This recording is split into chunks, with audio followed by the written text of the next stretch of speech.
Okay class, that was the bell. Settle down. Settle down. Bleth, I swear to the divinities that if you don't settle down, it'll be a severe reprimand. Today we'll be focusing at more recent events, mostly pertaining to what most dubbed the Living Shadows Quadrant, or LSQ, for shorthand. The LSQ was measured at about 75 light clecks, 10 light years in diameter, and contains a single solar system. In this system, there is an asteroid sphere surrounding all of the system, and a middle ring of asteroids dividing the fourth and fifth large bodies, scientifically defined as planets. This system contains 8 planets, 4 rocky planets, 4 gas. Muffled giggle. Okay bleth. Hull. Now.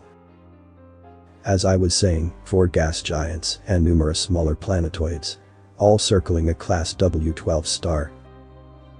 On the third planet, the advanced multicellular beings that call themselves humans evolved into the dominant and eventually spacefaring species.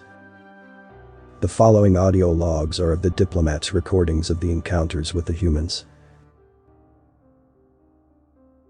Local planet cycle 1. The younglings were joyous to find that they weren't alone in the darkness. To ease tension, I decided on a cultural exchange. We started with a shared pastime, telling scary stories. They seem not to be easily scared of nearly anything that a prey or predator species would be afraid of. And after they almost laughed at how simple and predictable ours were, they quickly declined to tell any of theirs, saying, "I might get scared to death."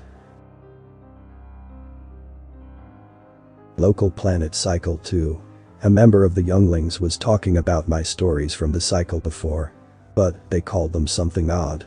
Something along the lines of ghost stories. The word got my attention, and so I inquired about these ghosts. All I got from the inquiry was some non-logic about life and the nature of death. This concerns me. I shall browse the humans' information network between recording sessions for further knowledge. Local planet cycle 3. My optical nerves seem to be failing me, for I have started seeing the very shadows move. But I've had them checked and nothing is anomalous. Perhaps it is my being unable to adjust to the speed of the planet cycle.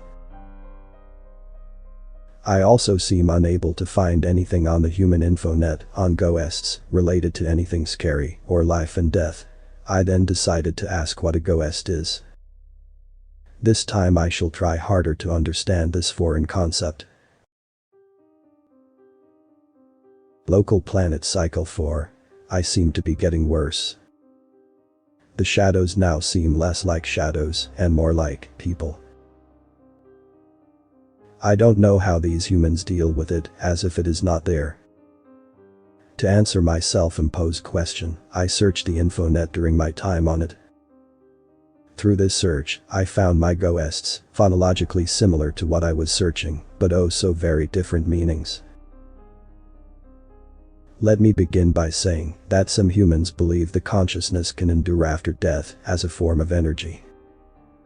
This energy form is labeled after how intelligent it is, its abilities, and its intent. I don't wish to know the intent of these ghosts that haunt me. By this time, this diplomat was recalled and tested for mental illness. However, his test came back negative. But he still suffers from the occasional case of shadows.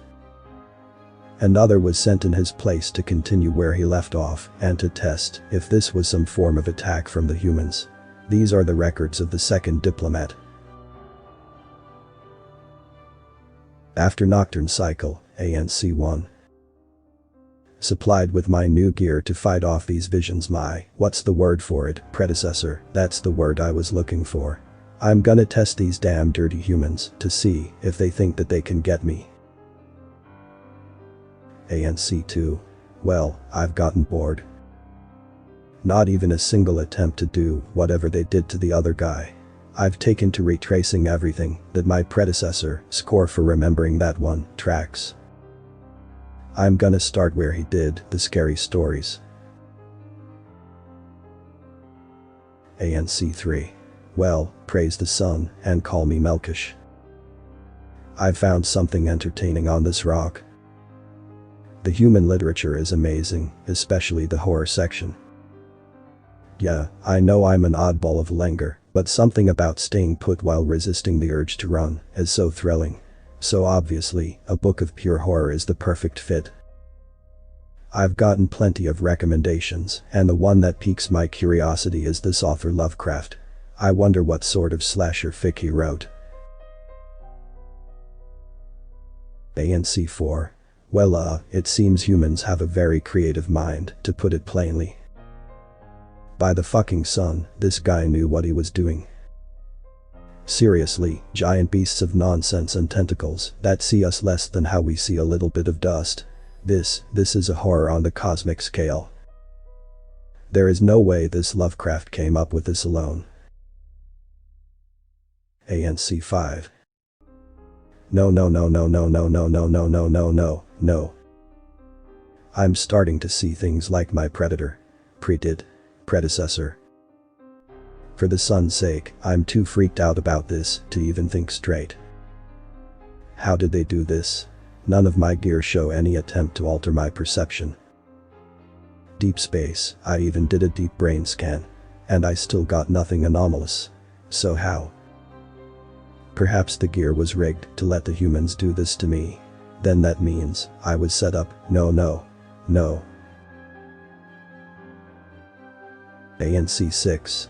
This is different. This is far too different. These aren't people. These are wiggling maws on fleshy tongues. These aren't like the records. Why has it changed? Why can't I go home? Why can't these humans leave me be? A diplomat quickly requested transport off of the planet and then proceeded to hijack the transport ship. These records were taken from her after her capture and subsequent incarceration in an insane asylum for paranoia and delusions. She will attack any tentacle she sees and is sometimes found to have pieces of tentacle belonging to unknown species in her mouth without any prior attack from her. I can assure you, the diplomat's gear was not tampered with and was able to prevent anything the humans could come up with. After these unfortunate incidents, we decided to take away what the humans call the home turf advantage. In all prolonged interactions outside their space, it did not induce delusions and therefore allowed us to deduce that it wasn't the humans themselves and the spaces the diplomatic teams visited. So as a general warning, do not set foot on Earth. That's all the time I have for today, class. When on your way out, ensure that someone brings in bleth. Have a pleasant day, students. Author's name and the link to original text is in the description.